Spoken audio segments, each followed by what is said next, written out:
King Snuggles, yeah?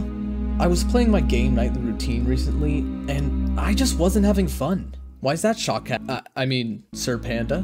Well, maybe it's just missing some content, or maybe the mechanics are off, but I think I know somebody who can help. Oh, really? Who?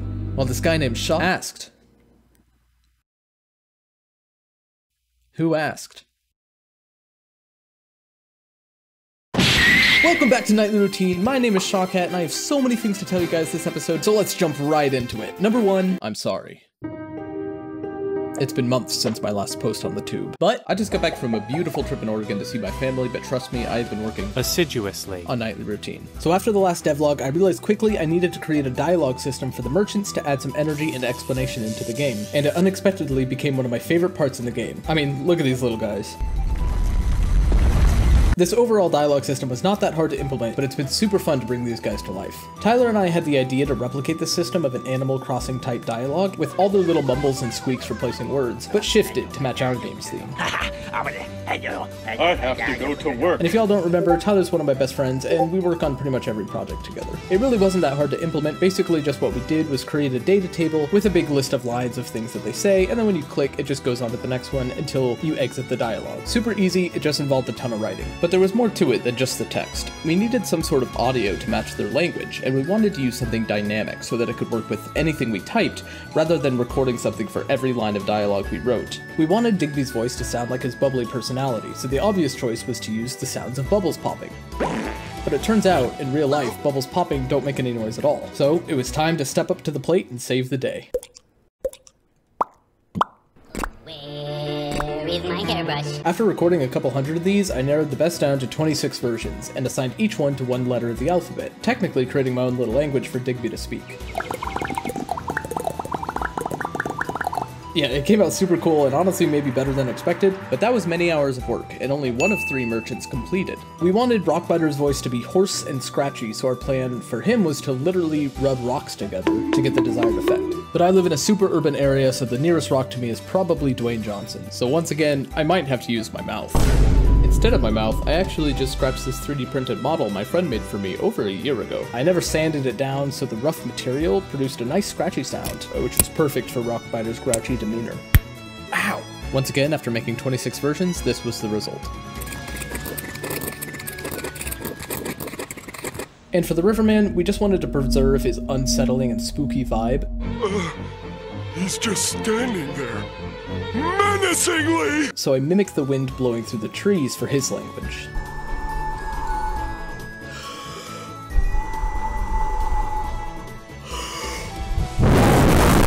And this was the result after some tweaking.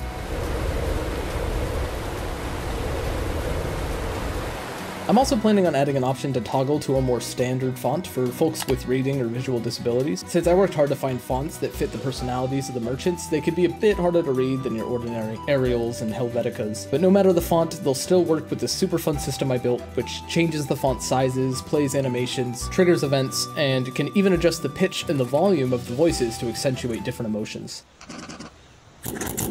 Not only did the final result of all of this look great, it works really well as a mini tutorial to slowly dip you into all the mechanics of the game over time, as well as providing, well, I don't want to say quests, but they give you things to do on top of your natural survival game activities. The dummy was also a fun addition because he's a great way to practice your weapons before the Night Pandas emerges. Making him was a lot of fun because the idea, the concept, the modeling, the animating, and the programming was all done in the same day. And he turned out really great, although it turns out he's not very happy in his role as a weapons dummy. Don't worry guys, he's a paid professional, we're actually really good friends in real life. Although every time we hang out, I do end up paying for both gas and lunch. Piece of garbage. But speaking of expenses, I finally forged the economy of Nightly Routine. Survival games obviously need foraging and crafting, and my game had virtually none of that in the previous devlog eras. After you prove your worth to Rockbiter, he provides you with a workbench which you can use to craft all the items you need in the game. Well, not all of them are actually there until you unlock them later, but you get it. Of course, in order to craft these, you need a way to gather resources. I believe I mentioned in a previous devlog that you actually absorb the resources rather than chopping them down, but I wanted to create a tool specifically for doing that, so I created the Poltergeist 5 that... I mean, The Resource Vacuumatic. The Resource Vacuum is now what you use to absorb resources in your inventory. Plus there's a fun little QuickTime event minigame that happens when gathering resources, which gives you bonus resources upon completion.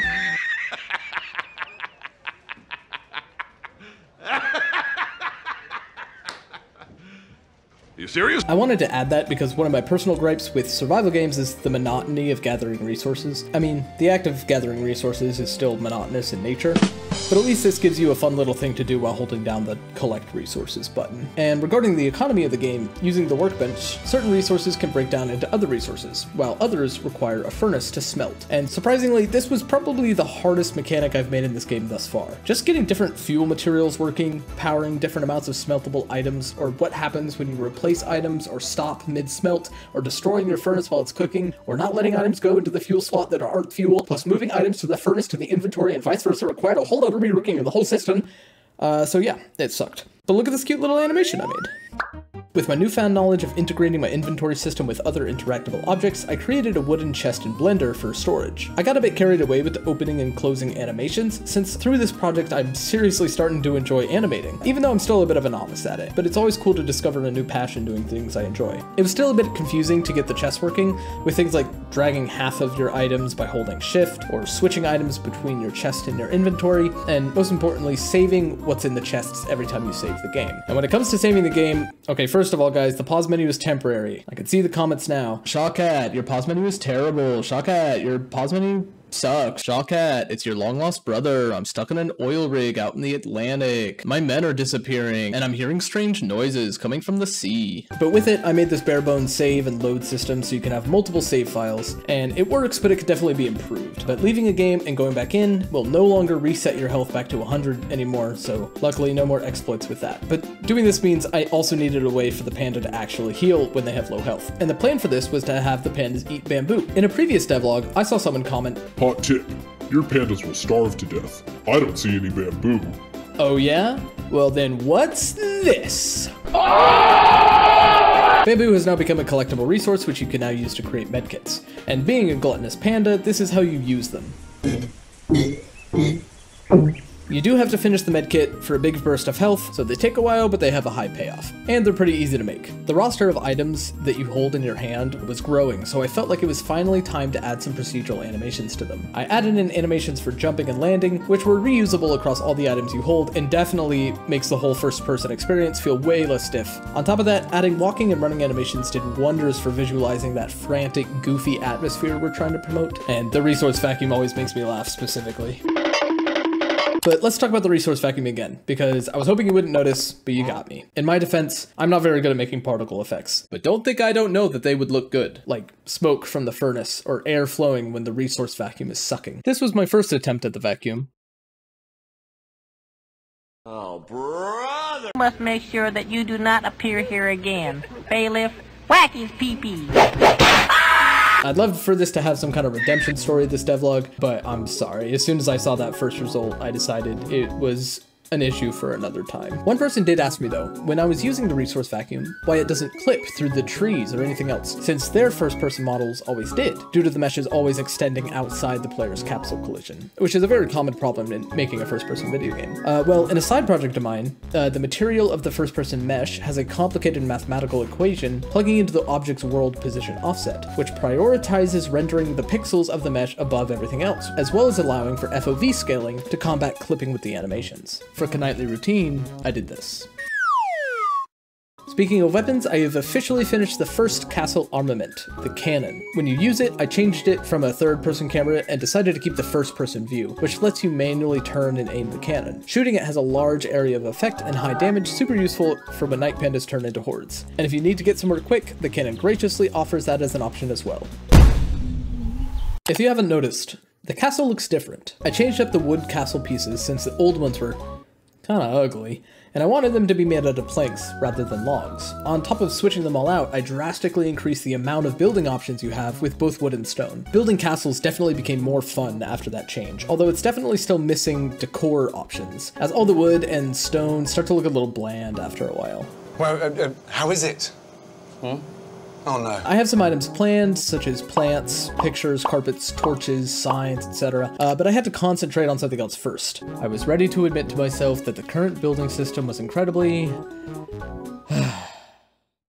poop stinky. It previously worked upon collision cubes to detect if you're still trying to place items next to others, which worked completely fine when every item was the same general size. But the more things I added, the more it didn't work, and the more complicated it got. I felt like I was fighting against the system to make it work, rather than working with the system. So I completely overhauled it, where each item has X amount of snap points on the corners and the edges of the respective meshes, and when these points get close to each other, the building item will magnetize its snap point to the other snap point. Tyler, after playtesting the demo, also requested a world grid option, which I added in as well. And you can just toggle this on and off, which is useful if you want to build things like away from your castle, but you want to keep it in the same grid so you can connect them eventually. And yes, Tyler got the first taste of the nightly routine demo. Now, I don't want to be misleading, this demo might not stay available for long. I'm releasing it as a small pre-demo to get some testers and receive some feedback before moving on to the next step of the game. If you decide to download it, there's a feedback form link inside the folder that will directly take you to a really quick 2-minute-ish survey. I can only find so many bugs by forcing my girlfriend to play. Oh, my castle. He is safe and sound. Get away from me! You get away from me! Don't touch my king! Did you see him? Ah! Yeah. I can't kill them. I can't kill the last one. Okay, I'll just die. It's over. It's over. It's over. You got it. No! Replay. I want to keep playing. Yeah!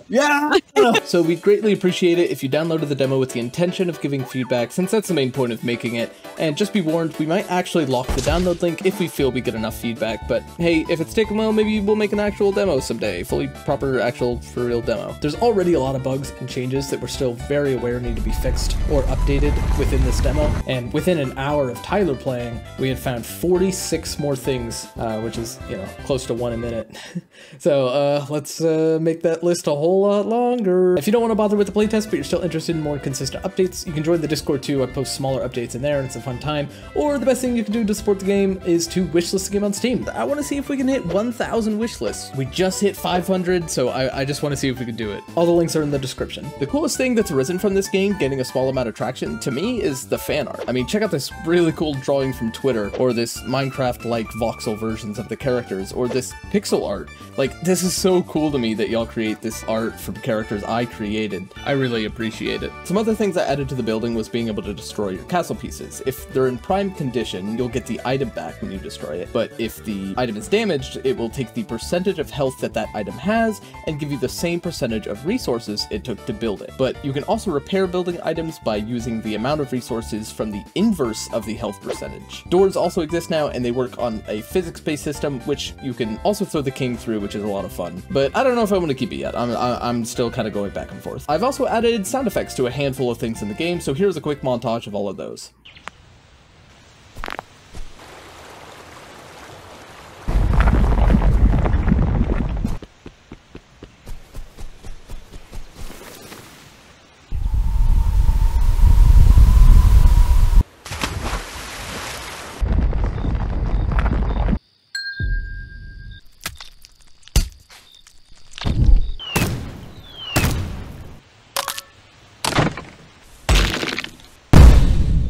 I did pay for a lot of those sounds because I can't do all of them with my mouth. So make sure to like the video so I can make my money back, because this game has a hefty $0 budget at the moment. One thing I hated about my game was how the grass was always popping through the floor after placing it. It made the inside of the castles I built look pretty terrible. To fix it, I used what's called a runtime virtual texture, which basically creates a texture of my entire terrain that gets updated in real time. I then took my building pieces and told them to draw into the runtime virtual texture. Now, if grass is in that drawn in area of the runtime virtual texture, we get rid of the grass.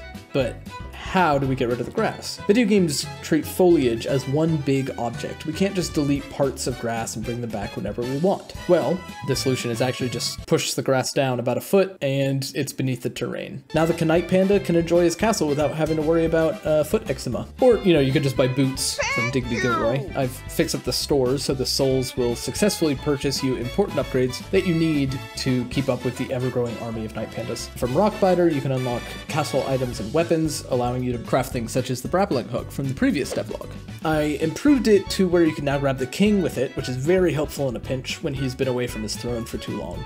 You can also grab the night pandas, and it will automatically combo with bashing them in the face with the butt of the gun. Oh, I'm hurt! Oh, my neck! It doesn't do a ton of damage, but it's useful to getting night pandas away from a location. But I mainly just use the grappling gun on the king to get a better look at his cute little face. Don't forget to check out the Discord, wish us a game on Steam, and check out the demo in the description. Thanks for watching!